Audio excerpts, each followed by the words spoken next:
Hello. So before I begin, I typically provide a little bit of context for how to interpret whatever crazy slide format I have for a particular presentation. So all of the slides in this presentation are essentially screenshots of articles. So you're going to have a lot of headlines, incredibly large amount of text. The goal is not that you see the slide and you read the slide. The goal is you see the slide and you think, oh, there was an article in The Guardian about that. Oh, there was an article in the New York Times about that. You might choose to read some of the text, but the slide will probably be gone before you get anywhere near close to trying to finish reading the text. All right, so the title of the talk is, do you want a dystopia? Because that's how you get a dystopia. And the premise is that I find that a lot of times when we talk about issues of privacy or security, or even just quality, we find that we're talking in the abstract. We're talking about incredibly theoretical concepts, and people say, well, that'll never happen, that'll never happen. Oh, you're just going down some kind of slippery slope fallacy. The goal of this talk is to go over a large number, possibly, almost quite certainly, way too many, concrete examples of things that have actually happened. Cases where you might have thought, oh, that'll never happen, and then it did happen. And then see if we can draw parallels between the things that did happen and those things that we keep saying won't happen. So, into that premise of how these slides work, my name is Jeff Freeman. Everyone online knows me as Sork. I run Cydia, the alternative to the App Store for jailbroken phones. But you need not take my word for that. Here's an article from PC World that is backing up everything I just said. Recently, I got into local politics. I ran for 3rd District County Supervisor in Santa Barbara County. I lost, but then ran for the Isla Vista Community Services District, and I won that position. So I've got some kind of weird politics slant sometimes to a lot of things that I'm talking about. That's the reason I say that. But what I spend a lot of my time doing is going around and giving talks at conferences and essentially trying to get people excited about issues in copyright law or issues in now privacy, things like that. I give talks at hackathons about security issues. And I am weirdly well known for speaking a little bit quickly and from that standpoint, keeping my audience awake. So I have actually gotten the positive feedback on that, so be careful. All right, so another thing about me is I have a LiveJournal. How many people here had a LiveJournal? How many people here know about LiveJournal? Okay, a lot of people had a LiveJournal. Well, more than half the audience here knows about LiveJournal. Do you ever pay attention to what happened to LiveJournal? So at some point, LiveJournal got bought by a large Russian company. The background on that is that when we were all using LiveJournal originally, it was just a guy named Brad Fitzpatrick, kind of like weird internet celebrity that we used his name a lot. And we would talk about Brad Fitzpatrick. And maybe it was a little bit weird that we were all putting our private docs on a server that was run by this guy named Brad Fitzpatrick. But Brad Fitzpatrick ended up selling his company, which was Danga Interactive, to a company called 6apart. Then 6apart made a deal with a company called SUP Media in order to build a Russian affiliated version of LiveJournal. Then, due to a large number of weird political things that ended up falling out,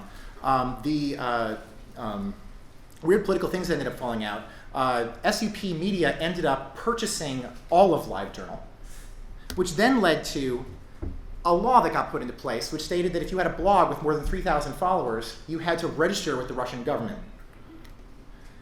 And further, a law which stated that if you're a Russian-owned company that is holding on to information about Russian citizens, that the information needs to be hosted in Russia. And then new rules that have been put into the privacy policy of LiveJournal, which state that any information that criticizes the Russian government, as well as simply pro-LGBTQ discussion, and you can imagine again, this is LiveJournal, a site that people were using in order to talk about their most private personal moments as they were thinking about maybe, for example, coming out, is now on a site where all the information is being handed over to the Russian intelligence that is specifically set up in a way where you are not allowed to have discussion of pro-LGBTQ issues. Okay, but it's not just, I'm picking on Russia or something. No, I'm not picking on Russia. The United States has its own issues. The United States is weirdly Puritan at times, right? And so there's been a lot of issues about, for example, breastfeeding. So photos on Instagram that have been taken down due to breastfeeding, due to being photos of breastfeeding. And so this is an article from 2013. A lot of times people say, oh, well, Instagram fixed that. Well, so first of all, I should say it's not just Instagram, so we can't just talk about Instagram. Facebook, and this is now also, I think, this is also 2013. Facebook actually sorry for banning breastfeeding pic. Eventually, Facebook bought Instagram, so now they're kind of the same company. But it's not just that time. So like here's in 2015, well after a lot of this kind of stuff went down, it's still happening. This is during World Breastfeeding Week. Somebody's account was taken down because they posted a photo of themselves breastfeeding. And then you think, okay, well that's been fixed, right? Well, not quite, because now people are still, they go and they put up posts about articles that are talking about breastfeeding. And those articles are talking about issues related to breastfeeding, such as nipple blanching. And as soon as you end up posting these things, your account once again gets flagged, your account gets pulled. It's not just nudity. We also have issues, and we also have essentially massive issues with systemic discrimination. So Facebook has been trying to solve these problems by putting into place filters that will take people who are essentially using hate speech against other people and pulling the content. But weirdly, those same filters are making it impossible for people to talk about the discrimination that they experience on a daily basis. I have a number of friends who were attending an event called Dykes on Bikes. And because they used the word dyke, all of their posts were removed and their accounts were flagged, and they ended up in arguments with Facebook over getting all of their content put back. People also will talk about the things that they experience while they're walking down the street. Obscenities will be screamed at them, and they will go on Facebook and they will type those up. And then, because they used the hateful word on Facebook, their post gets pulled, their account gets flagged. We have this problem where we set up a system that is attempting to centralize and manage and moderate information, but it doesn't operate at the scale that we need it to. And and we've then set up automated filters, but those automated filters end up working essentially for making the majority feel happy, not necessarily making the minorities feel safe. So this is a friend of mine, Russell Hawley, who has is a reporter who publishes a lot on, in this case, Android, essentially works for Mobile Nations. Russell Hawley makes a point that a lot of times it seems almost easier to get information that is pulled that is just contrary to what we want to be hearing. Just posts that are political in nature, where people are complaining about the discrimination that they experience, rather than things that are actually dangerous. So in the case of this article, which I post here, you might think, okay, it's a little bit awkward, but this has been very publicly pushed. This was something that he made a really big issue out of. His daughter had photos taken of her naked in a locker room. And these photos were then shared on an Instagram account called Exposing Bitches. And the process in order to actually get that taken down was nearly impossible. It required numerous back and forths. There's somebody I know named Mike Lee who goes and gives talks at a lot of conferences. And he's been making a point recently that it seems like the system is designed in order to incentivize getting content done quickly and then making everyone just feel relatively okay. But when there's actually content that needs to get taken down, there's no mechanism for it, unless it's kind of complaining about the system itself. And we'll get back to that later. So here's this, the second part of this, how is this still a thing? YouTube has been going through and trying to remove things that are essentially promoting terrorism. They've been going through and trying to remove, for example, ISIS training videos. But in the process of doing that, they have been removing evidence of war crimes that have taken place in Syria. Because when you're trying, what is really the difference from a computer's perspective, or potentially even a moderator's perspective, between somebody who is reporting on and providing context and information about something and somebody who is posting it originally?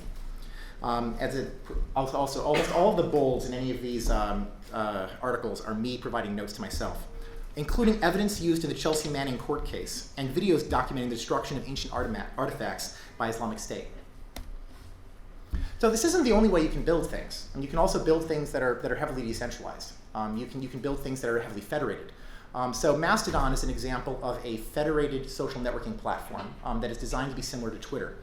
And according to reports in France, it has actually been working very well in order to deal with issues of hate speech, in order to provide people a feeling that they are actually safe and being able to choose the Mastodon instance where they actually have the rules in place and the kind of moderation and support available for them to feel comfortable. But that because it's a very sharded and federated experience, It doesn't have to scale to dealing with the problems of the entire system. And yet it still allows for communication between nodes. Now, is Mastodon perfect? No.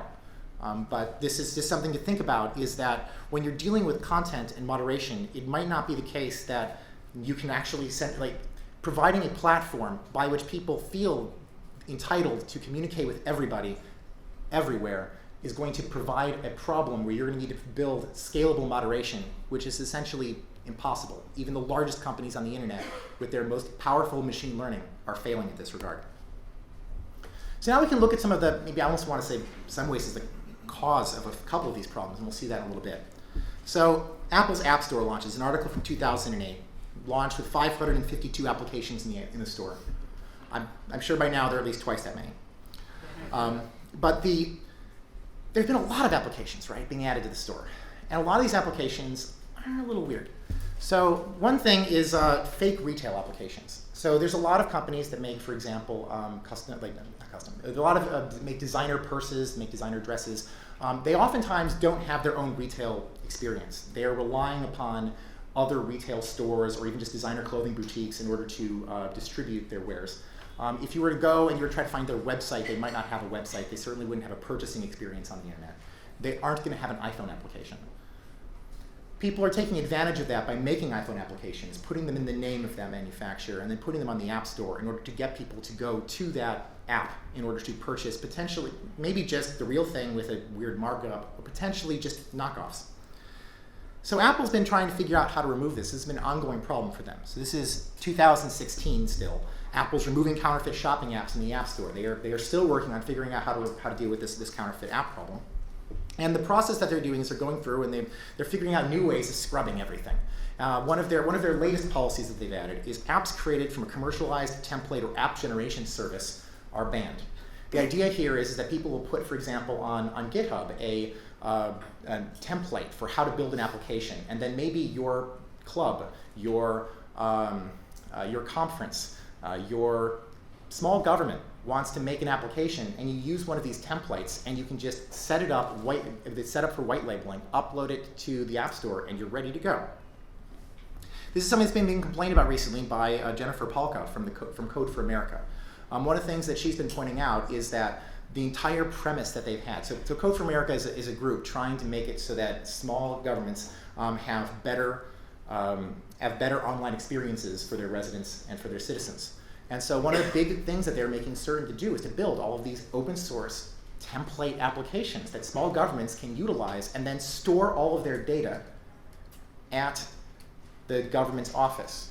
Now, the reason why that's interesting and important and in this context here is that Apple's argument is that if you're going to use that template, why doesn't the template manufacturer make a single application with an account model and then make it so that everyone just downloads, for example, Cityscape?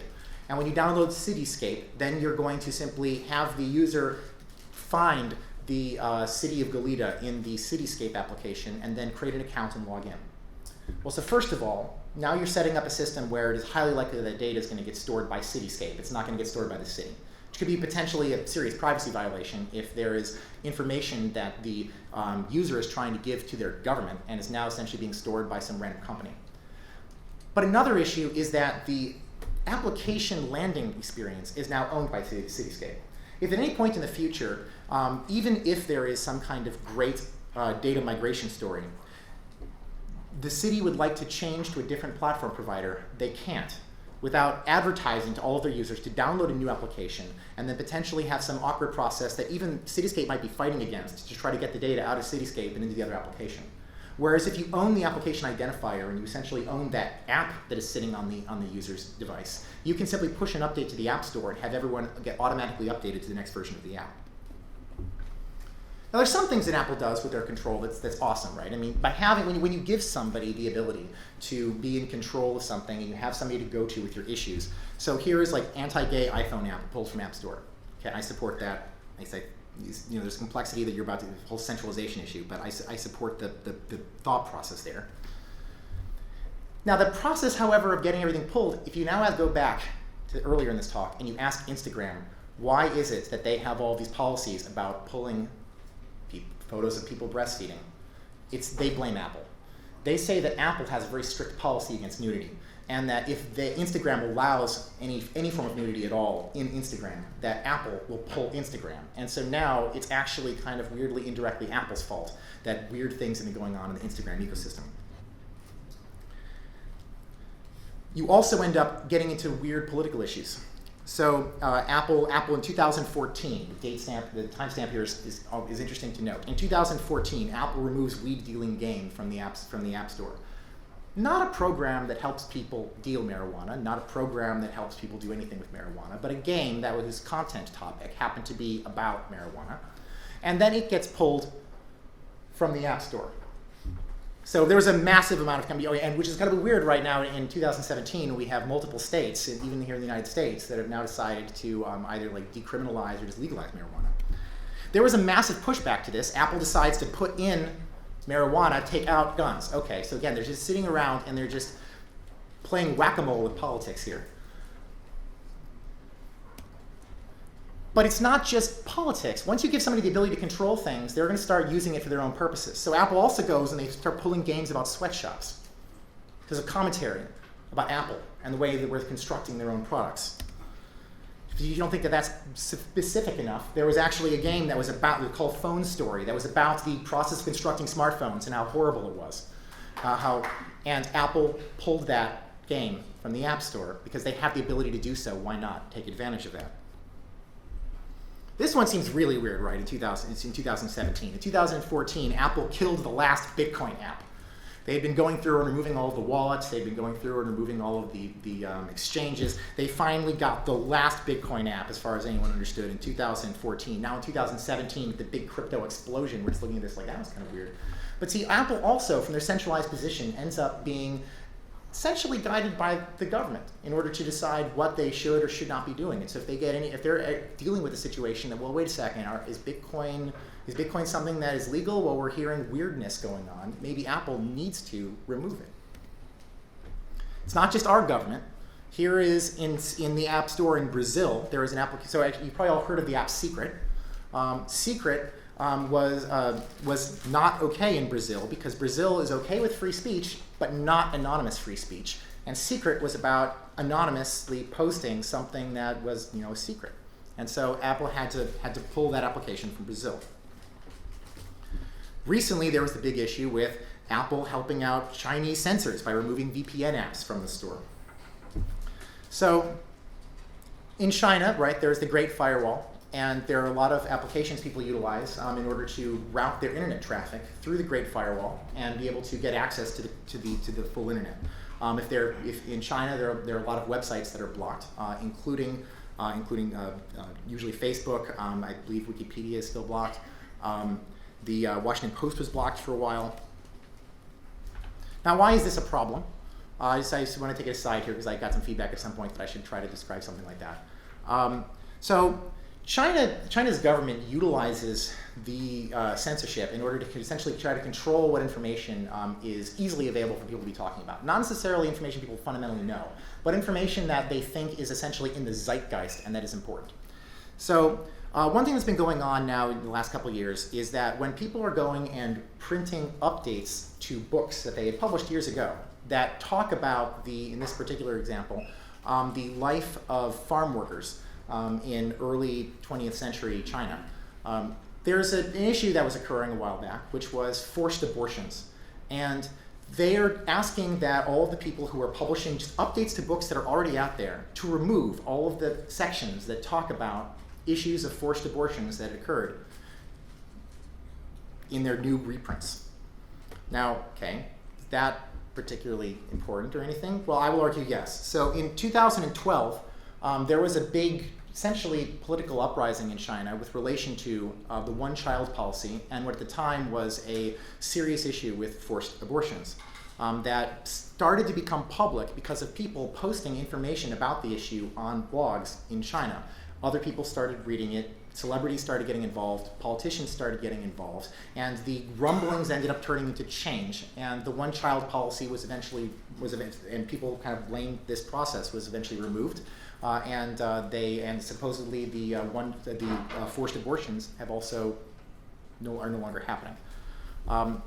When you give people the ability to actually communicate about these arbitrary things, you have the ability for people to actually share information, learn what's going on, and then even have a solid opinion rather than thinking, oh, there's a rumor that something's going on. No, wait a second, actually, this is really widespread, a serious issue. We need to talk about this as a society. So we can look back and we can see that this is not new with China. Not new with Apple. In 2013, there was also press about Apple slammed in China for pulling firewall busting app OpenDoor. It just is coming up again. There's almost kind of this cycle of China getting interested in really starting to slam the door as they get better and better and better at their Great Firewall of China. The firewall isn't working very well. It's like almost like, okay, well, people are figuring out lots of ways around it. But as their firewall has been getting much more sophisticated and they've been adding much more working machine learning, you've now seen, and as we've seen them going into a political cycle, you start seeing them going through and pulling VPNs, apps from the App Store. You see them banning VPNs that are being operated in China, going to hotels that are providing services for business people in order to get access to the internet and getting them to shut down. They've been going to people with cell phone companies. There was a well-known backdoor, essentially, where you're able to route your information via SIM card to Hong Kong and getting all of those door avenues shut down. This is weird. So why is Apple doing this, right? Why is Apple doing this? All right, so article from John Gruber from Daring Firewall. One thing that's kind of funny with him is that back in 2009 he made this comment: if you ignore the Luke Skywalker fights against the evil empire aspects, there's some fascinating technical information about the iPhone OS in this piece by Jeff Freeman. We have a little bit of a, going on sometimes. But I'm very happy with the comments that he made about the Apple and VPNs in China. So his idea is to keep iOS App Store only by default, add a preference in settings to allow apps to be downloaded from identified developers, those with an Apple developer certificate in addition to the App Store. In that scenario, the App Store is no longer a single choke point for all native apps on the device. The App Store was envisioned as a means for Apple to maintain strict control over the software running on iOS devices, but in a totalitarian state like China, or perhaps Russia next, it becomes a source of control for the totalitarian regime. That is something that I want to underscore here. So you build a system that you think is giving you power that you need in order to accomplish goals that you have, maybe really positive goals. But then absolute power corrupts absolutely, and you see that the people who have that power start using it for their own advantage. And then once you have centralized power like that, you start seeing opportunities for other people with even more general power, such as large governments, to be able to kind of go and lean on you and use you in order to be able to be part of their operation. Now you might think, okay, Jay, aren't you the guy that actually allows us to bypass all of this? I mean, CD Impactor should allow us to just install anything we want onto the phone. I thought that was the whole point of CD Impactor. But in fact, not VPN apps. So Apple actually has a specific check for utilizing the Network Extensions API, which is what you would need in order to install a VPN app on the phone, which requires you to have the paid developer account. You can't, essentially what CD Impactor is doing is it's using a free developer account in order to pretend like you wrote the application and then install it to your phone. But that doesn't work because in order to build a VPN app, you actually need to have the Network Extensions feature. And it isn't just, so you start thinking, okay, well, what kind of countries are doing this? Now you're picking on Russia and China. No, okay. Spanish court orders Google to delete app used for Catalan independence vote. The issues are widespread. The issues occur everywhere, not just Russia, China. No, Europe, the United States. These are all countries that we start running into problems with, such as Apple versus the FBI, a case which I have a potentially weird opinion about, which is what I'm going to bring up today. So this article here by Wired brings up, so the background in this case was that there was a cell phone which was PIN code locked. It may or may not have had if you type in the wrong PIN code 10 times, the data on the phone is destroyed feature turned on. They weren't sure. FBI came to Apple and asked them, what can we do to help get you to help us unlock this? Particularly, maybe you write a new version of the operating system which will remove the time, there's when you type in the wrong passcode, it waits a while, and if you type it in too many times, it continually takes longer and longer and longer. Can you remove that feature? Maybe you can just automatically type in all of the PIN codes really, really quickly and brute force it for us. And Apple said, no. That would be us hacking all of our users. That would be us building a backdoor. You're forcing us to do work that is going to be really complicated for us to do in order to make our product a worse product by building that backdoor. And then you see people talking about, like, well, why was this even possible? And so here's this Wired article, which is called this kind of a loophole. So the issue is that Apple had set up the phone in such a way where you could do a firmware update on the phone to change the operating system that was running on it, if you were Apple, without the user's permission. If you just somebody left their phone on the counter, you could take the phone, and you didn't need to type in the passcode or anything in order to upgrade the operating system. Apple has since fixed that. You might be thinking, wait a second, I kind of remember you have to do that. Yes, they did fix that, maybe because of this. But the phone in question did not have that feature. The phone in question trivially could have been upgraded by Apple to a new version of the firmware. And so I'm going to argue that phone already had a backdoor. Apple had a set of control that they were able to utilize on that phone if they ever so wished in order to build a system that brute forced the PIN code on that device. That's a backdoor. Not the thing that Tim Cook claimed they were going to build, but the thing that was already on the phone. Back to the United States. So there was the January 20th protests. There was a group of people in what's known as the black bloc. They wear all black and they go in and they typically are doing more destructive parts of the protest. There were over 200 people who were arrested that day, and the over 200 people who were arrested, are we going to be able to build a case against them? Okay, so this was actually one piece of context I should provide. This was a protest against Donald Trump essentially having been elected, and the Justice Department has then decided that in order to help build their case, they wanted to get a list of all the people who accessed the disruptj20.org website, which was hosted by DreamHost, so they could just go directly to DreamHost with a subpoena and ask for all of the logs of all the IP addresses that accessed that, and then they could go and they could figure out that, okay, well, this person was actually on the DisruptJ20 website, and I can correlate that with the posts that they made, and then I can figure out that they were one of the people who were intending to go there and actually cause destruction. So DreamHost, of course, now has to sit around and argue. Well, no, you can't do that. This is data that is one of our customers, and DisruptJ20 has to argue. They're like, okay, no, you can't do that. That's our data. You can't. But the reason why this is all happening in the first place is because DreamHost, the DisruptJ20 website and potentially DreamHost, were logging that information at all.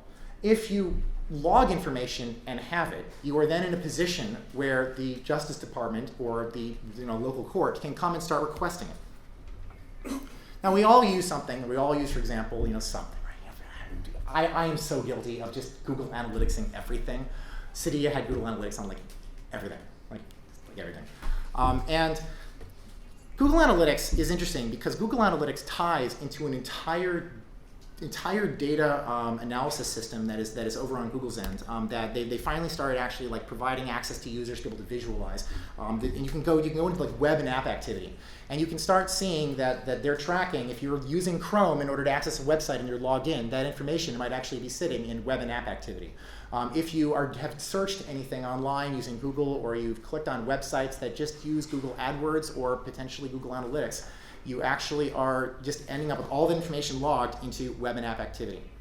And I will then argue that Google uses kind of a dark pattern in order to force people to allow them to store all of this stuff. It is technically opt-in.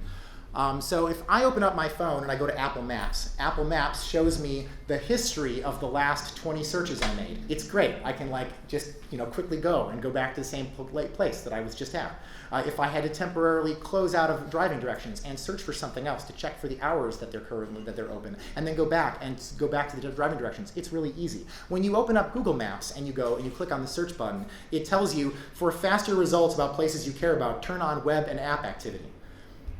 They do not store local search history. They will only store search history on your Google account. They will not store search history just for Google Maps. They will only store history for Google Search, Google Maps, and in fact, every website that you visit on the internet that uses AdWords or Analytics. This really irks me. Of course, Google wants to know everything about you.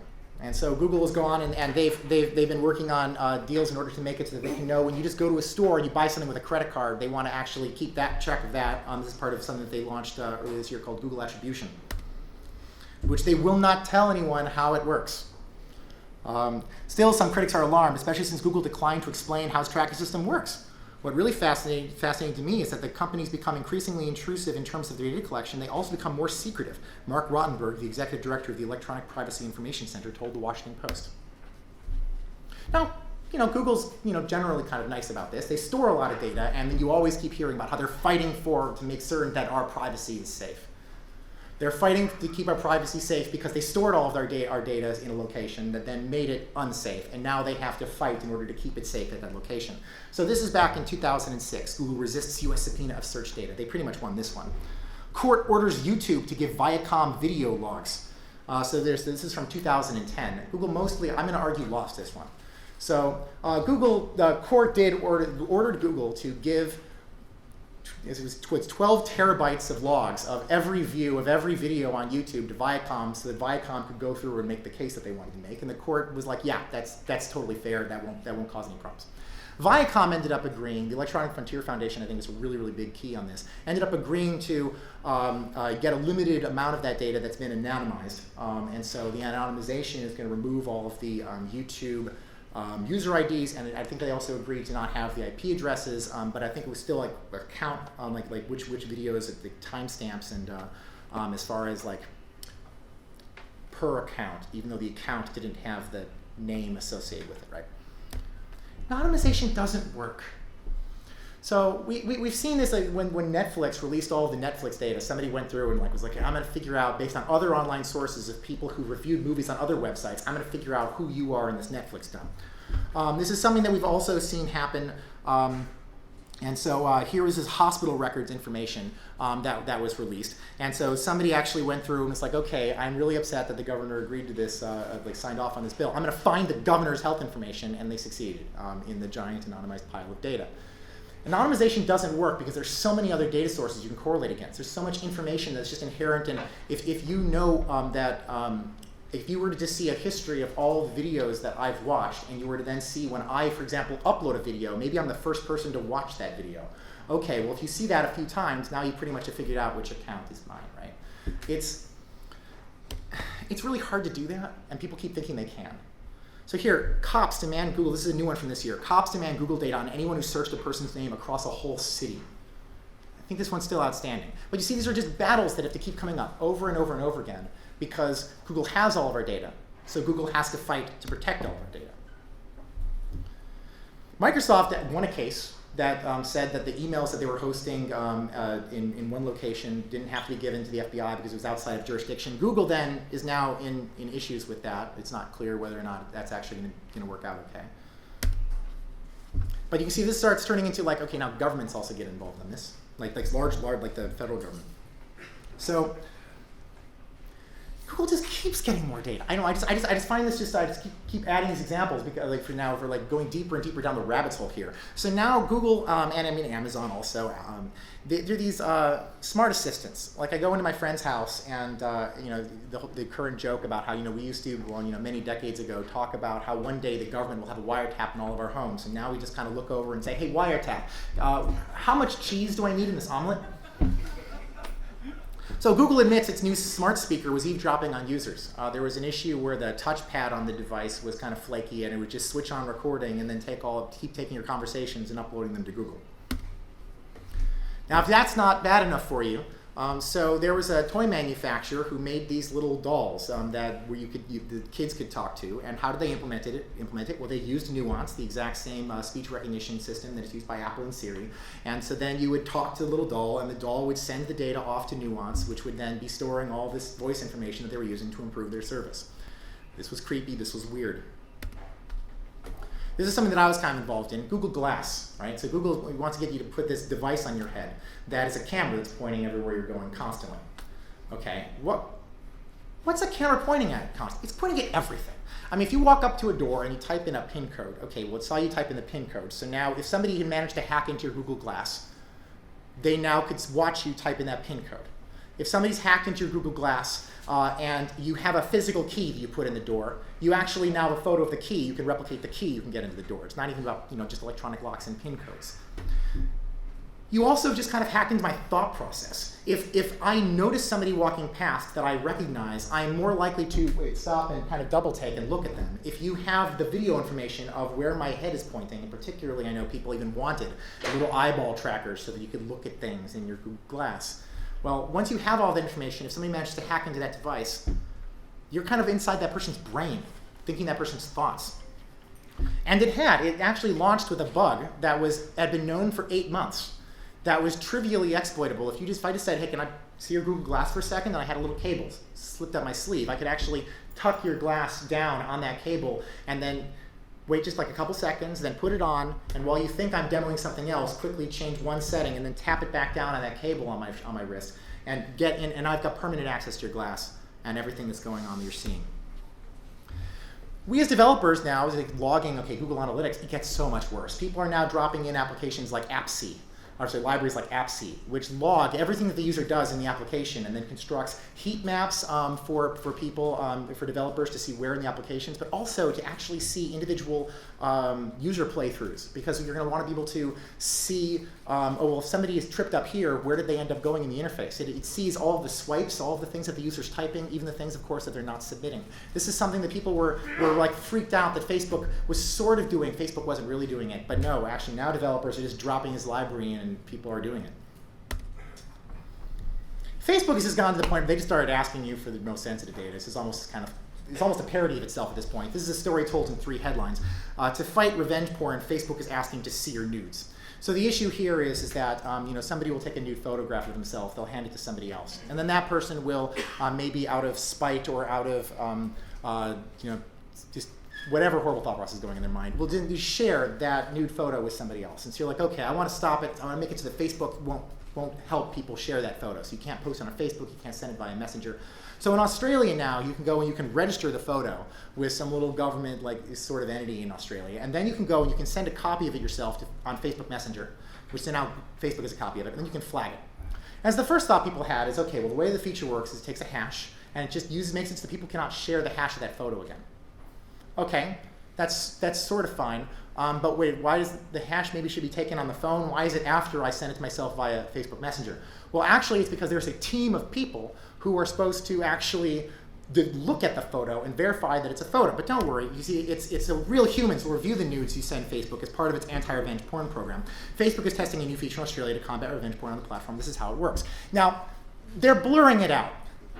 Okay, that was the thing. The whole reason for this update of the article is that you can imagine machine learning is pretty good at being able to automatically blur things. The TSA is telling us as far as also when they had the much really invasive scanners, that the machines were automatically blurring out sections. So the person was just looking at it in order to determine that yes, this is a blurred out nude photo. Then there was an update. Actually, Facebook will not blur the nudes sent to its anti-revenge porn program. The company originally told me it was obscuring the image, but then said it wasn't. And it was really clear that it wasn't the second time. It was no, that was that one person who was mistaken.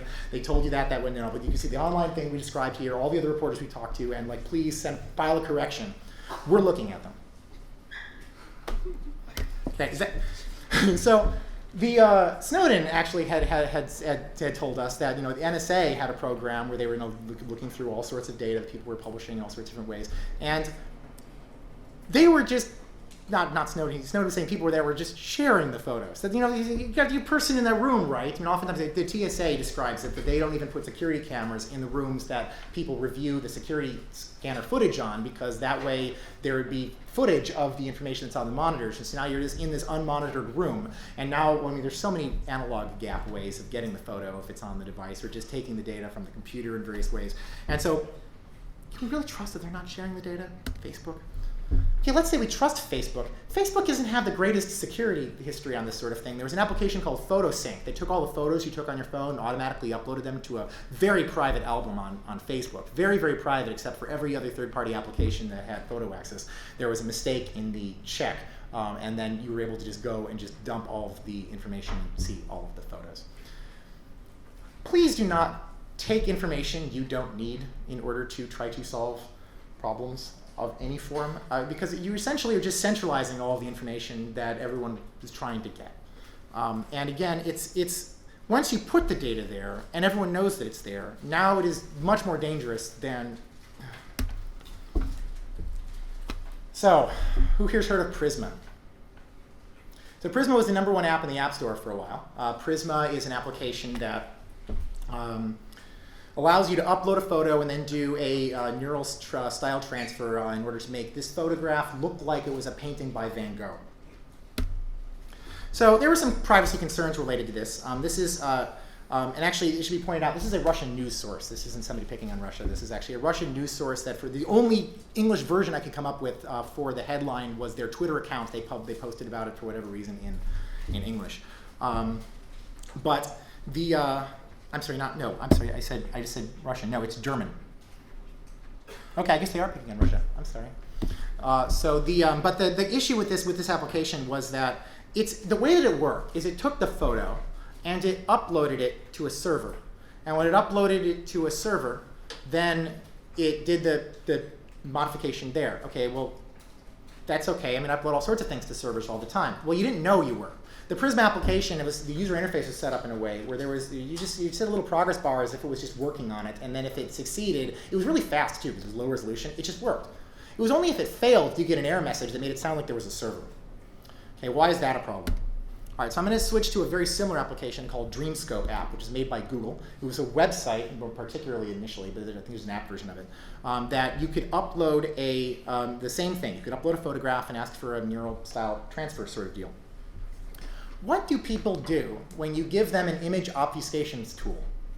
They upload nude photographs of themselves in order to give to other people because it is more socially acceptable to give somebody a nude painting of yourself than to give somebody a nude photo of yourself. Dreamscope was set up in a way where you uploaded it and they were available in this public gallery. And they were pretty clear-ish about that.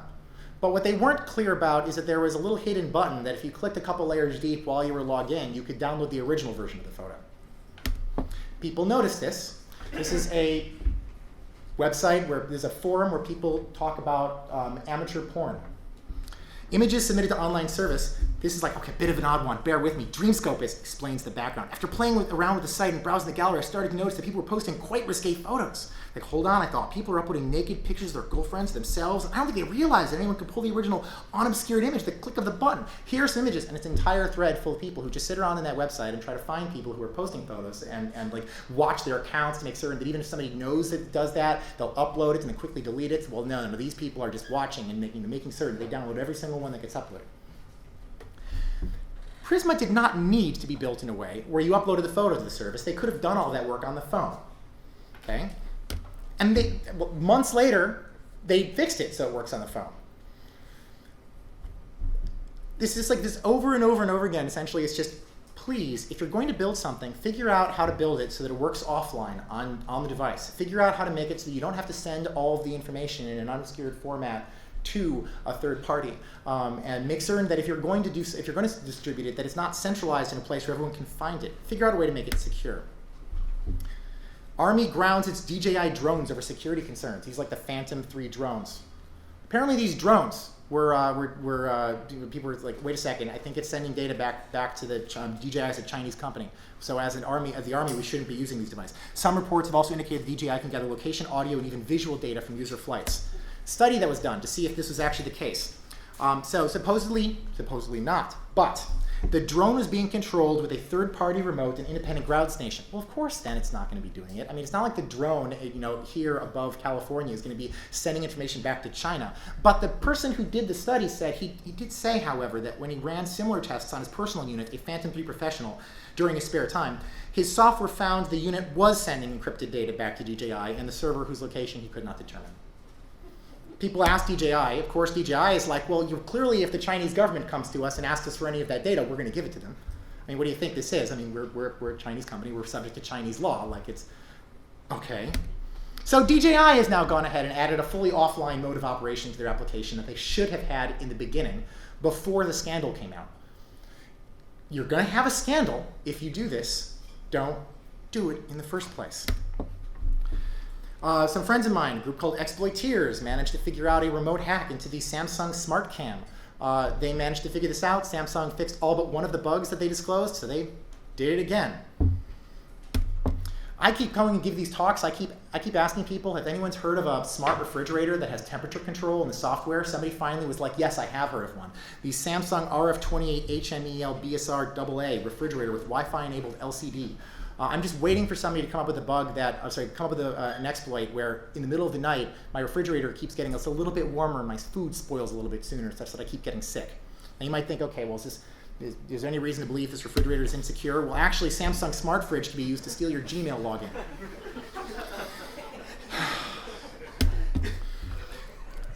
Charlie Miller figured out a remote hack on the Jeep Cherokee that allowed you to just cut its brakes remotely. And so there was all sorts of interesting ethical conversations about this because there was a reporter who actually demoed it by being in a car on a highway while Charlie Miller demoed it for him. There were other people on the highway you could have been making them put into danger. But also just think about what Jeep Cherokee was doing by internet connecting the brake line of your car. Sex toy lawsuit highlights privacy concerns around smart dildos. So this is a lawsuit about the fact that this dildo was actually sending analytics information, which included the setting that the dildo was on, at what time, and I believe it also had a temperature sensor that was located in the dildo back so that all that information could be used to improve the quality of the product.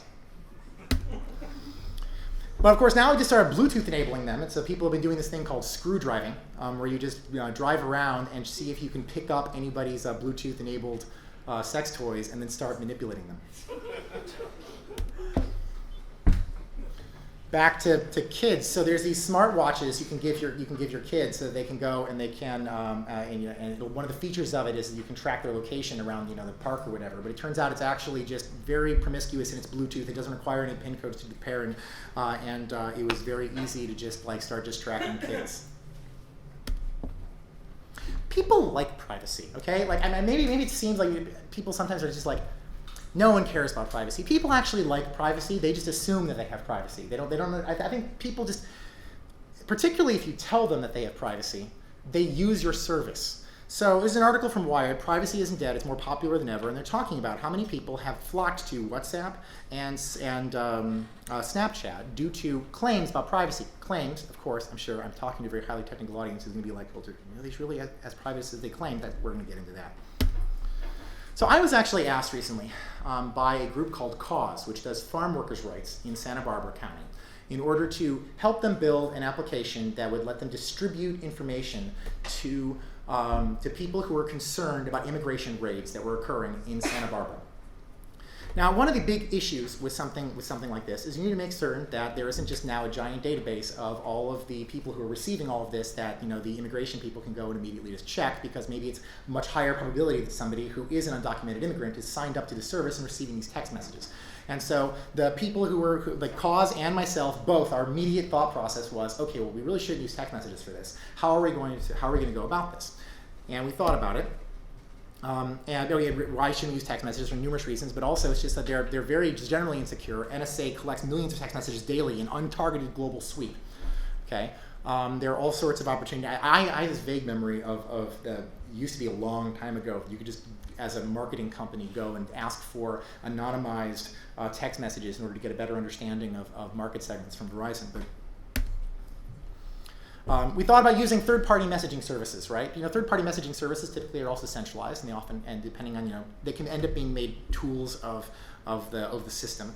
And so here's an example in China of WeChat, where WeChat began censoring users ahead of China's National Party Congress. They were actually making it so that you couldn't change your username or change your status, because it wasn't even people sending messages, it was just people just changing the information that other people could see. So we thought of Signal. And I went and I'm trying to figure out, I'm looking at the API, and the API's got a bunch of stuff on rate limiting. So I go and I ask it on a GitHub issue, and I'm told that I'm, first I'm told that I'm an idiot for asking there, and then I should go ask somewhere else. And so I go and I can deal with that.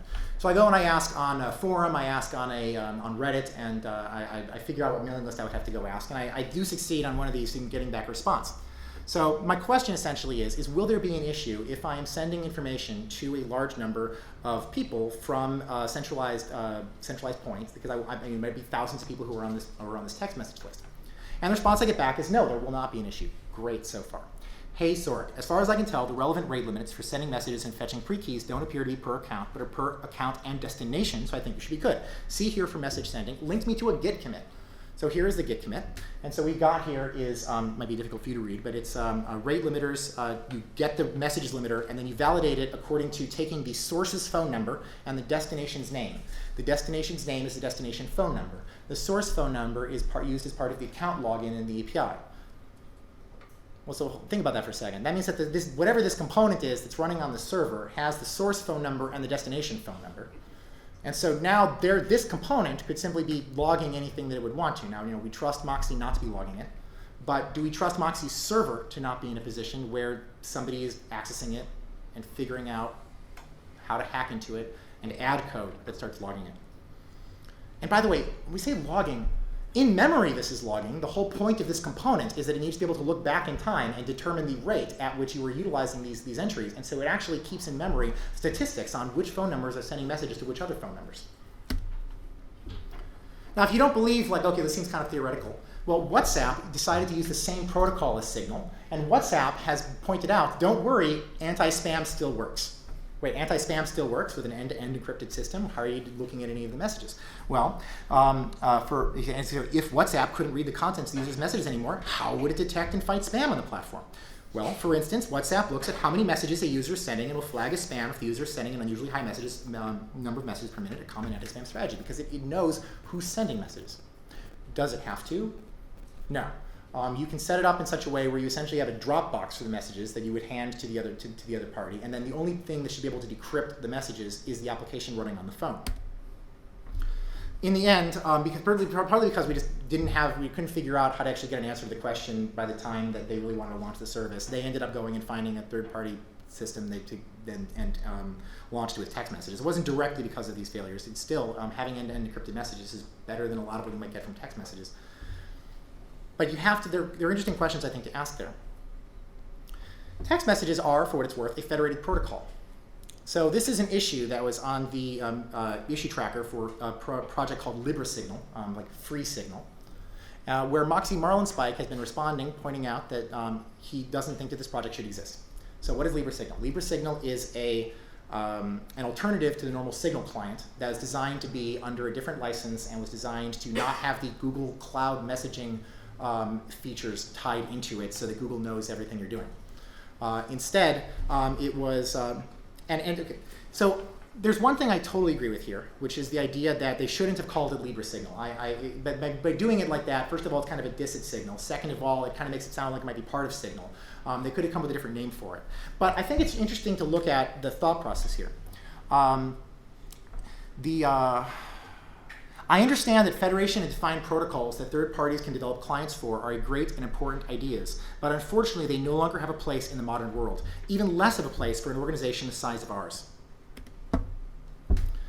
Okay, so what that means is that Signal, right now, and seemingly forever, is going to be a centralized system in one point.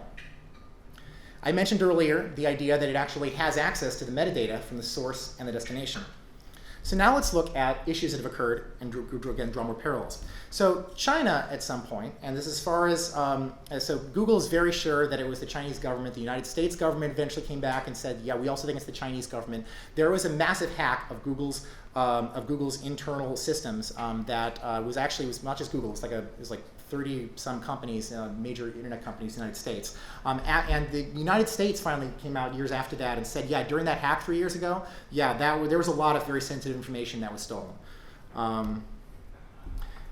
Google also noticed at some point that the NSA had managed to hack into one of their inter-data center connection pieces. So even if you're somebody like Google and you've got all the security infrastructure that Google has, sometimes you get hacked in ways where people are watching all the information that you're transferring.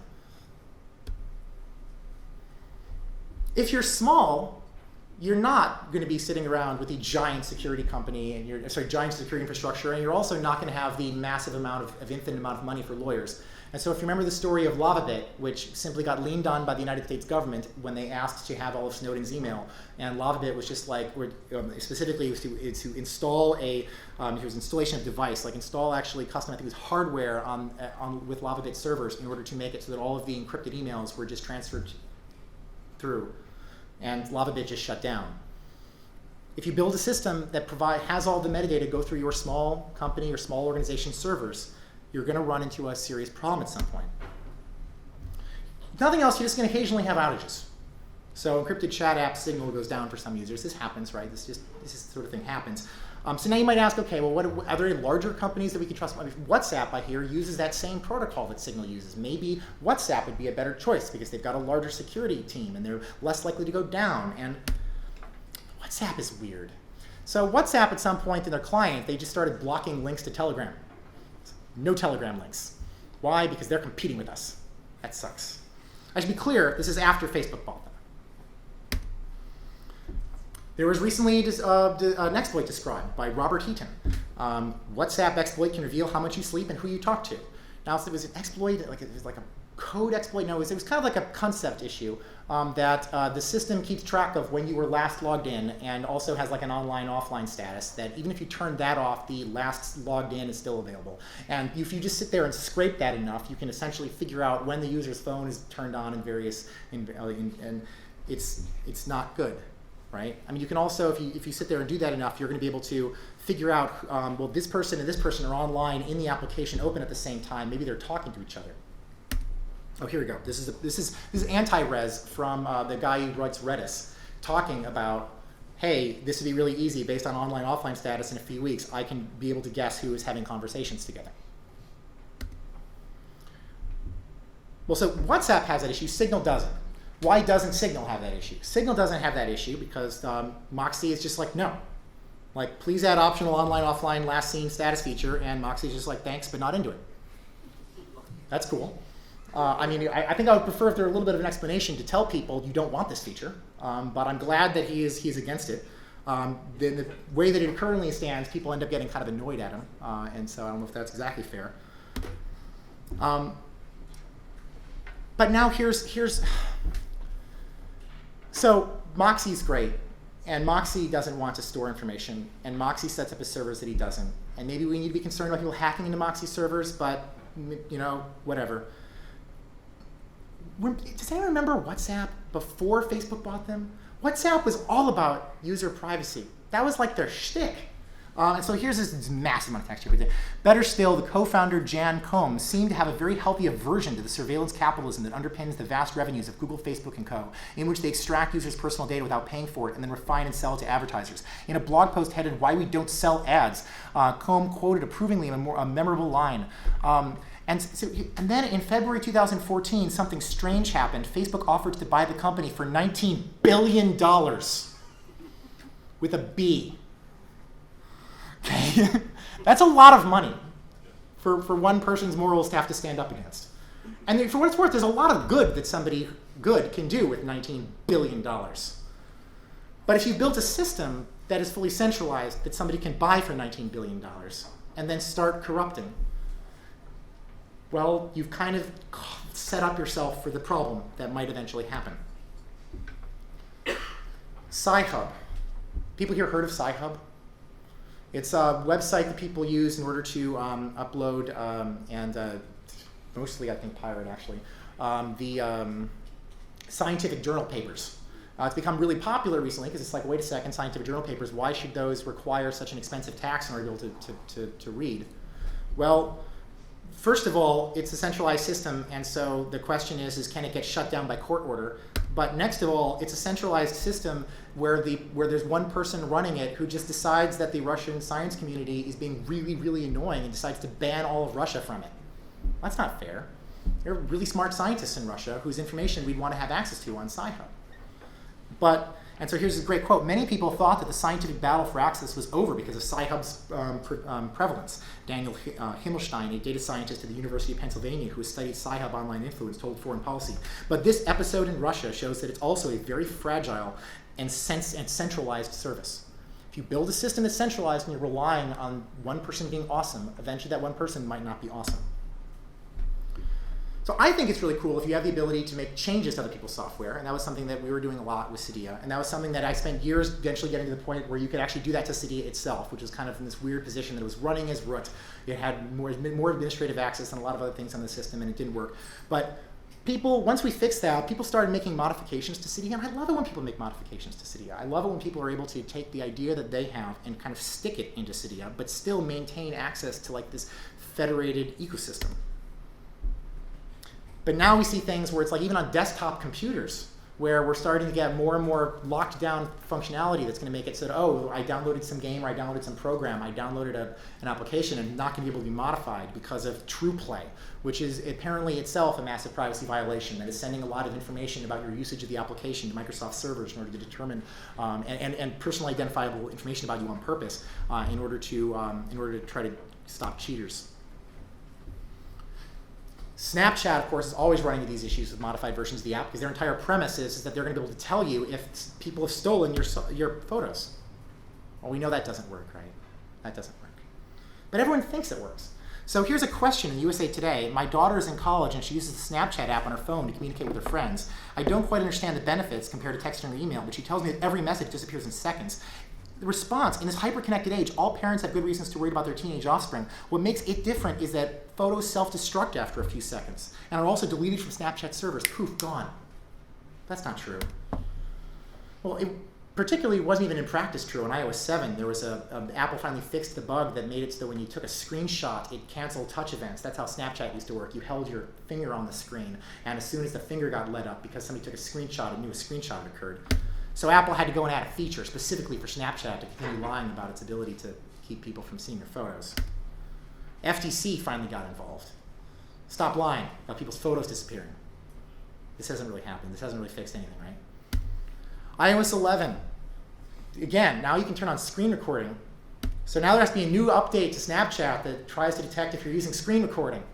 But you can't run it. You need to get the person who's stealing your photo to run it. This doesn't work. Right? You can't, there's nothing else, there's the analog gap. I've got another phone, I'm just going to take a video of my phone. Kind of in our last little arc here. So so Snapchat might not be an issue anymore. Snapchat might be getting replaced essentially by Instagram. How is it that Facebook figures out everything that they need to figure out in order to know which competitors they should be targeting? Well, at some point, Facebook bought a VPN service called Onavo. And they started just looking at all of the data that was going through Onavo and figuring out what applications were popular. And then they would go to those companies before the company thought they were on anyone's radar and start saying, hey, we want to buy you out or make your life miserable. How did you know about us? Onavo. I mean, Facebook loves just digging through all of this data. Onavo is a product whose purpose was to keep all of your data secure. This is an article on Lifehacker. Onavo Protect keeps your iPhone or iPad safe and secure. Okay, until Facebook buys it and then just looks at all of your data. So you could do something like Tor. One of the things that Roger Dingledine, one of the co-founders of Tor, was at DEF CON this year, and he gave a talk. And one of the things I thought was really interesting about it was that he said that he knew, and this is an article where somebody else is quoting it, he said he knew about 2/3 of the people running Tor relays and could vouch for them. So I thought the point, in a way, was that you're going to use a lot of random relays in order to route everything through Tor. But like Roger Dingledine just kind of knows 2/3 of the people running all the relays. So that was a little bit weird. But one thing I spent like 3 hours talking to him. And one of the things that I learned is that there's a set of central directory servers. I didn't really understand this correctly before. So the set of central directory servers that are in Tor are designed, which I finally had to like read through all the documentation and try to figure this, are not just a bottleneck, are not just a central point of like failure where somebody could go and shut them down. They're actually a point of control whereby the goal is to have rules for how to upgrade relays into exit nodes and all. And then there's like a voting process among those central directory servers. And those central directory servers are run by just a handful of people. Okay, well, if you centralize those things, can there be attacks on them? Well, in fact, the Tor blog points out possible upcoming attempts to disable the Tor network. Tor Project is learning that there may be an attempt to incapacitate our network in the next few days through a seizure of specialized servers in the network called directory authorities. Okay, let's look. Where are these directory servers? So we can actually pull, this is a Hacker News comment where somebody described how like the little snippet you can use or like one line in order to just figure out what where the directory servers are, like where they're stored in the code. And so here you go and you pull them out. There are 9 directory servers, and let's just look at the last one, Rise Up Networks. Thomas White at riseup.net message to Tor Talk.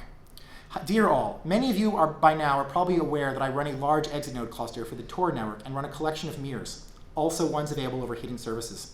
Tonight there's been some unusual activity taking place, and I have now lost control of all servers under the ISP, and my account has been suspended.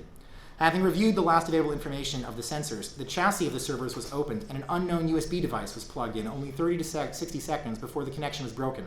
From experience, I know this trend of activity is similar to the protocol of sophisticated law enforcement who carry out a search and seizure of running servers. Until I've had the time and information available to review the situation, I am strongly recommending my mirrors are not used under any circumstances. If they come back online without a PGP signed message for myself to further explain the situation, exercise extreme caution and treat even any items delivered over TLS to be potentially hostile.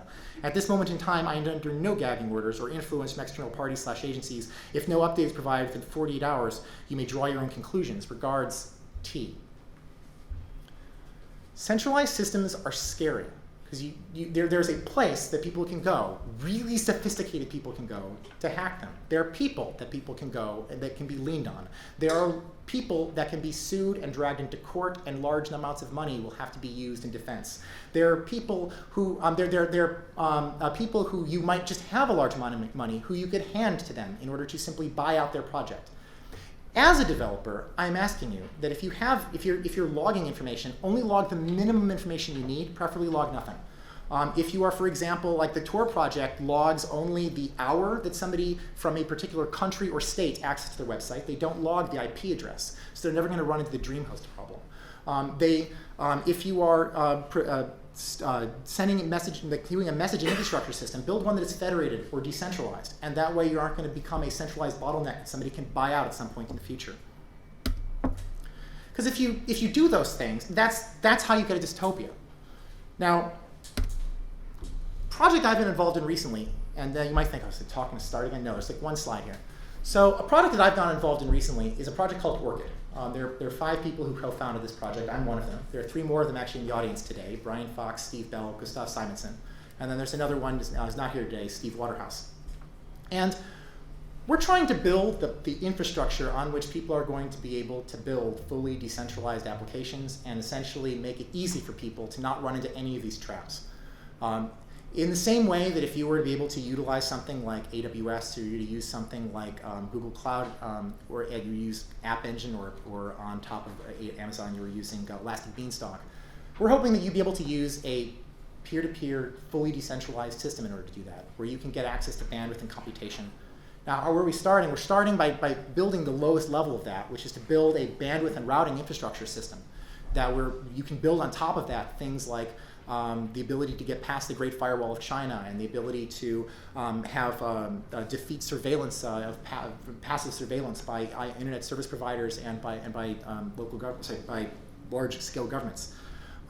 But the goal here, right, is that we want to make it just as easy as somebody using Firebase to drop something into their product and be able to just store everything on serverless in the cloud. But wait a second, what if it was serverless, decentralized, encrypted, and secure everywhere with no single point of failure? So I don't even know if there is any time for questions, but according to this article here, questions are, how I handle answering your questions is a very important part of the speaker experience. But that is my talk. I'm happy to answer any questions about any of the things I talk about, any questions you might try to have about Orchid or its technology, et cetera. Oh, I should point out one very clear thing there. I forgot to point out. Orchid is going to be fully open source. Something that it's something that actually Brian Fox is the first employee of the Free Software Foundation. He feels very strongly about. I feel very strongly about it, because we all feel very strongly about it. You can I kind of point that out because you can kind of take our pedigree of background here. And that's something that's mostly due to, there's just some silly miscoordination on all of our parts. I would have given you a link right now today, but I'm sorry. Soon. Send me an email. All right, thank you so much.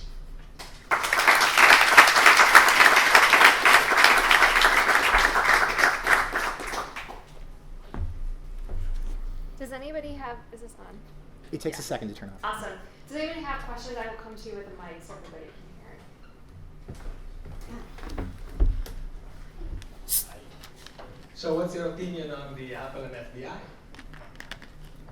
Oh, I kind of provided it there, was that I think that Apple was essentially lying in stating that it was hard to do. I mean, actually, I can give you a little more detail there. There's a guy named Jonathan Jajarski from the jailbreak community who has built all of those tools along with, forgetting this other guy's name, but there was like the this project which was essentially an SSH only version of the operating system that you could log in, and one of the tools they had in there was pin code brute force. Like, we already even had all the tools in the jailbreak community. The only thing that needs to happen is that Apple just needs to sign the firmware with a key that they have. It would take them 30 seconds to do, and it's something that they easily could have done for the FBI. They chose to build a system with a brutal backdoor in it. They should not have done that. There's a question over here, if somebody, or maybe you already found, okay. Hey, thank you, great talk. So you mentioned that the system will be completely open source. So the question is, what are your thoughts on security systems actually being open source? In terms of, the attackers can easily see what's going on. I guess there's always a balance, what you're getting, what you're giving up. You might argue there's a balance, but the comment that I'm going to make there is that if you have a lot of people who are able to see how it works, then those people are able to decide whether or not to trust it. If you don't know how it works because it's closed source, or it's particularly if it's sitting on some server somewhere, you're going to be in a position as a user where you don't know if the behavior has changed. So that's actually, it's not just sufficient for it to be open source. It actually needs to be open source in a way where you can feel comfortable that the source code that you are actually interacting with is the source code that is important. And the source code that you actually in some way reviewed. And that's what a lot of what we're seeing, for example, with these cryptographic blockchains is they're designed in a way where you can actually verify that the code that you're interacting with, such as a smart contract on Ethereum, is the code that you have yourself been able to look at and review. And the challenge here is to make certain that we can provide something similar. You can imagine, for example, a version of Wikipedia that was fully distributed and decentralized, that was running all over the entire network, and that you could verify that the code that you were actually choosing to interact with was a version of Wikipedia that was actually signed by the Wikipedia developers while it was sitting in the system. And you didn't have to trust the Wikipedia developers to be running that version of the code on their server, because you could be trusting essentially the distributed consensus of all these other nodes that the correct version of the code was existing somewhere for you to execute. I almost want to say then that something being open source and visible to your scrutiny is a prerequisite for it being truly secure.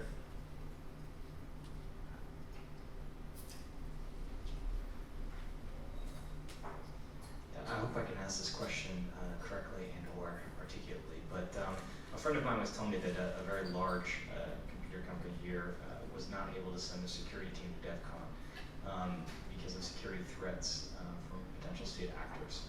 You talked about risk being embedded in sort of products and different networks, centralized, but also risk is embedded in the fact that the security teams of these large companies exist with a finite number of people. There may be 10, there may be 20, there may be 30 people. And we think of how to build resilience in different architectures. What we don't think about too much right now is that state actors actually may have more incentive to target the security teams of these computer companies and use blackmail or other mechanisms to actually compromise these individuals who don't have top security clearance or what have you. Can you touch on that a little bit? I mean, what your feelings are about that potential risk? Because that's part of making certain that even if the software is an open source, it should at least be visible in some way. Like the software that's running on the iPhone is incredibly difficult at times, or has been incredibly difficult at times for security researchers in the field to actually get access to and see. So we're essentially relying on the awesome security team at Apple in order to make it secure. Unless we succeed in having a jailbreak or the unlock bootloader or something, whatever device, or so we can pull it off, decompile it, try to reverse engineer it, and find a bug in it. If the system were set up in a way where clearly users should be able to see what code is running on the device in order to make them secure, if nothing, at least the executable, like we should at least all be allowed to get access to that executable, then any security researcher in the world, you could just hire them if you wanted to. You could see published reports. In the jailbreak community, we oftentimes would essentially just wait until Muscle Nerd would give his seal of approval to some system that we were concerned about, because he would sit there and pull it all apart. Apple over time hires those people. But yes, if you're reliant essentially continually upon only the people who work at Apple are able to even see the system in order to determine if it's secure, and they might be easily paid off, then I think it's a serious problem.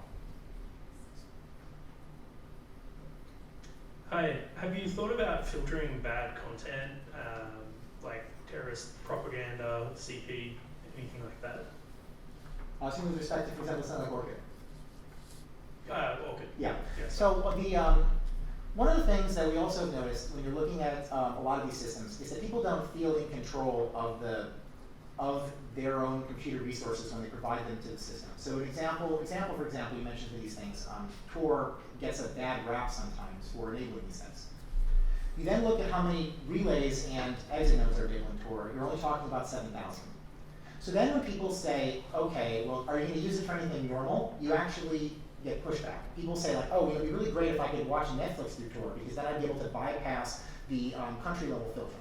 And there's an immediate response, oh, but if you do that, you're going to be utilizing all of the bandwidth resources that are being donated to the community. The people in other countries need that bandwidth. You are a horrible person for not allowing whatever, dissident in order to use that. So you end up with only people who like somehow fundamentally need it, which is a very small group of people, and people who are doing something bad. The internet also enables all those bad things. We could just shut down the internet. But the internet has 99.99999% of the traffic is something that we want to see, right? In a system where we give you back some control, in a system where we, for example, say that if you're running an exit node, you get to decide which servers you're willing to help. We're going to get the same 7,000 people that Tor has giving bandwidth to everyone. We're also going to, I think, have 7 million people providing bandwidth towards all sorts of other parts of the internet. And now, the 0.00001% of people who fundamentally need the system in some way, the dissidents or whatever, they're going to be able to hide in the noise. And the people whom we hate are, I almost wanted to say, have to be an acceptable cost, because otherwise, why aren't we shutting down the internet?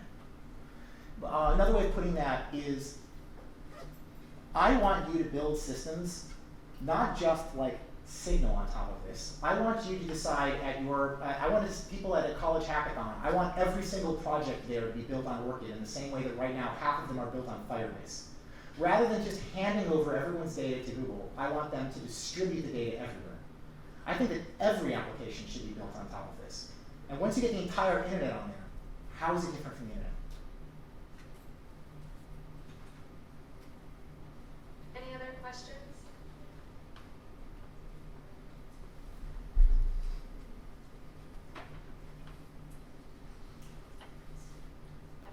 So you were talking briefly about messaging applications. What do you recommend like end users to use when everything seems to have at least one flaw that we cannot use it, right?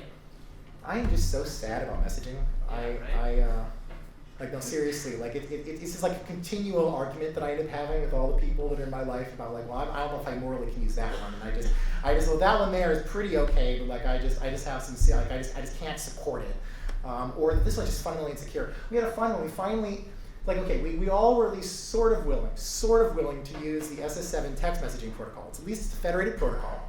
Okay, within AT&T, the text messages don't go to place. There are all sorts of stupid security issues. The addressing for like random phone companies can spawn up and just say, I have your phone number right now, send me a copy of your messages, all sorts of issues, right? But we're at least sort of willing to use that. And then suddenly, in the middle of our three-way conversation, a fourth person sends a text message to us, who is this? And we're like, wait, what? I was about to ask you that question. And this was just a couple weeks ago. And it turns out it's some random person using Verizon who received a copy of just one of our messages. He sent a screenshot of, and so one of the people who was in our three-way group was using Google Fi. And as far as I can tell, I guess Google Fi's process of just using random networks managed, there was like a bug in the handoff somewhere, and some random user on Verizon got one of our text messages. So then we were like, well, I guess we can't use text messages anymore. Now what do we all agree on? Nothing.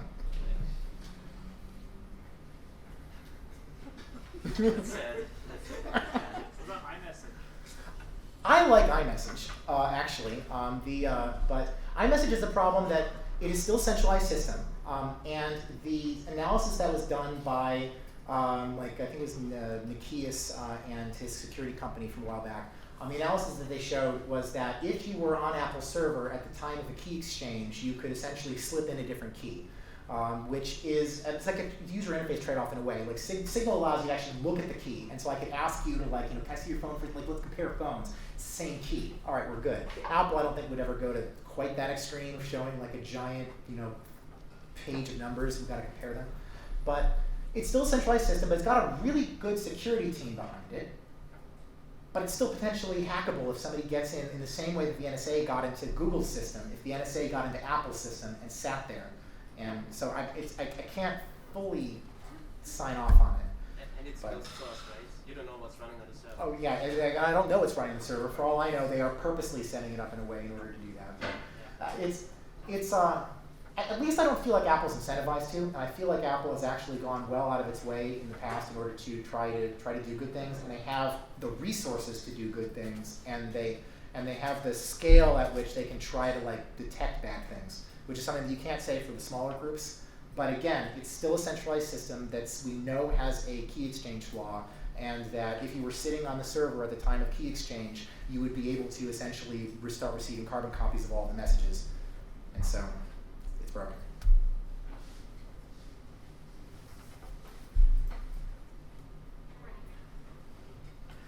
Cool. So first, I'm assuming that Orchid is running on Ethereum, the Ethereum blockchain. Am I correct on that? I didn't succeed in providing anywhere near enough background. Part of the reason why is because when you're sitting around and continually designing something, you come up with so many interesting ideas for how to improve it. Initially, we are intending to launch, unless somehow that is already changed in an awesome way, on Ethereum.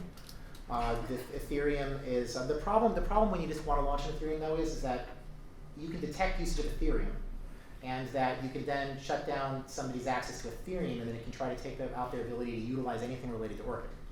And so you might want to look into ways of transitioning away or doing something, but that's something that's probably, I don't have, essentially we're still in the design process, and we have a white paper on our website, and we would love feedback on where we should go with this project. We are a very inclusive open source type of people. No, I was more curious about because I know some of the transaction times on Ethereum's blockchain is kind of slow. So if this is some sort of network, it's you have latency problems. How are you guys dealing with that? Okay, so Ethereum is a cryptocurrency. It is a distributed consensus model with Turing complete computation, and it allows users to pay for computation to get run, both by the people who are first mining the block, if you've heard that from Bitcoin, but also then just from everybody. And so it can cost a lot of money in order to essentially ask everybody who uses the system to all execute the same block of code and to store the memory of the results from that code forever. And so the transaction costs can be high. But there is a technique which is called probabilistic micropayments, where you can essentially, instead of sending somebody $1, send them a lottery ticket worth $1 that pays off cryptographically securely 1/1,000,000th of the time. And only if it pays off do you have to commit it to the blockchain. And now you can scale the payments that you're sending people down to arbitrarily small amounts, and you can scale the transaction fees down to arbitrarily small amounts. This is work that there are various, and I'm not going to remember the universities where they did this, but there are the few universities have been working on. And that while we were working on Orchid, we actually kind of accidentally built the same thing, and then we were really excited and invented something new. And then I realized I was actually searching for something else, and I found the paper that said the exact same thing that we had just designed. But yeah, probabilistic micropayments. Thanks. Yeah.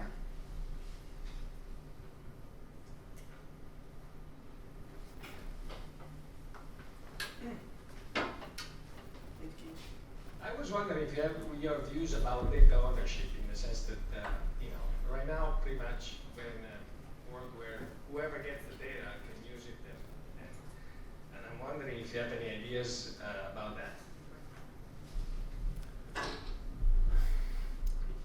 I firmly believe that people should be as much in control of their own data as possible. I really like systems that no one can really accuse me of being an Apple fanboy, considering I spent the last 10 years of my life just bitterly ripping into Apple on all sorts of opportunities related to the jailbreak community. But I'm going to give Apple props on one thing here, which is that Apple, for example, set up a system where you back up your iPhone using iTunes to your computer.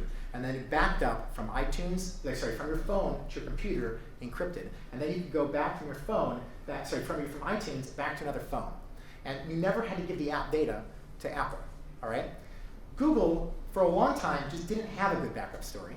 And when they finally had a really good backup story, the backup story is all of your data is synchronized at all times from your phone to Google's cloud in a way that Google can analyze it and improve the quality of the user experience, and then synchronize it back to another phone.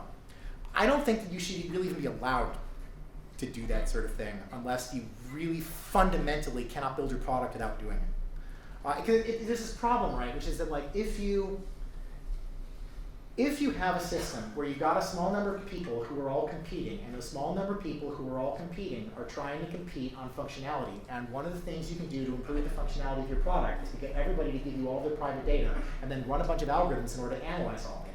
And there are a couple people who are in that competition who are refusing to do that. Unless they can really, really, really succeed in making that the differentiation, that the only reason people are buying their product, the specific functionality keeps ending up going to the person with all that data. I keep using, I don't even have location history on Google Maps, and yet I keep using Google Maps because they've got really good maps. I actually think it would be better for me to not have access to Google Maps than for Google Maps to be able to set up this dark pattern that forces everyone to upload all of their data to Google Maps. Like I think it's almost like an unfair competition that they're able to run against everybody by forcing people to hand them all of their data and then deal with the privacy concerns later. We've got time for one more question, so I'll grab. Oh man, that's a lot of pressure. So this is kind of off of what you just said. You're saying that even though you try not to use this, you kind of have to. At what point, like convenience just wins, right? And especially like we're in a room of people who can understand what you're talking about. What about like everyone else, right? Is convenience just going to win? Is there anything you can do about that? So there are a couple things about that. So the question, right, is convenience always going to fundamentally win? So there's functionality in the sense that if I and everyone in this room give all our data to Google might build a better product and might succeed in outbeating other people. But it's not necessarily convenience. Like I actually always found the iPhone backup experience to be very convenient. I actually ended up the Android backup experience at times was so weirdly incompatible and all sorts of other problems. It was just like I think you can build systems that are convenient, that are secure. The problem I think is this idea that you can build maybe a better product if you have access to everyone's data. And I'm also at the point where I'm thinking that you might need legislation in order to avoid that. Like we can make it so that developers are excited to build on a distributed system, but can we necessarily make it so that we can convince them to do it? Can we really convince people to not log things?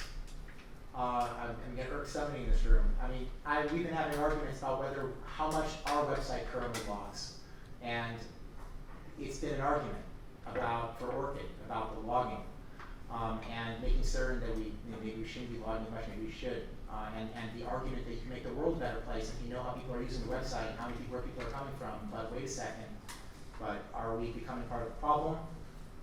And I can appreciate the pain there. And I don't necessarily have a good answer right now other than legislation. So. Great. Well, thank you so much, Jay, again for coming. Can we give him a round of applause?